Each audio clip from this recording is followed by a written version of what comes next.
Hello everyone! In this simulation, we're going to encounter seat belts and crumble zones. Let's click play to see a test in which the dummy driver is equipped with a seat belt. So let's select slow motion and run the test again.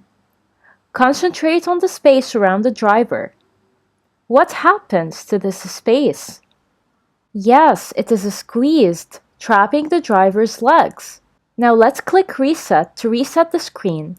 Let's click play again, then click pause and play repeatedly to see this more clearly. Concentrate on this zone.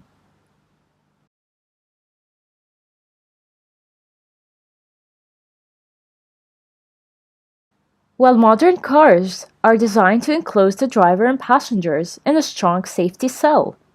Outside this area, the front and the rear on the car are made weaker so that they will progressively crumble in a collision.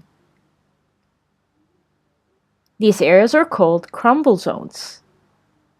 Now let's select crumble zone and rerun the test at a normal speed. And now, let's run it in a slow motion.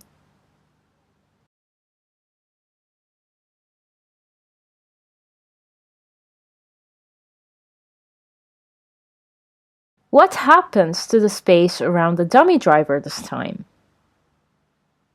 Yes, it doesn't change shape so that the driver doesn't crash. The deformation of the front crumble zone means the collision lasts longer. The deceleration force on the driver is less. What happens to the kinetic energy of the moving vehicle? Yes, it is used up, deforming the front of the car, and it is converted into heat.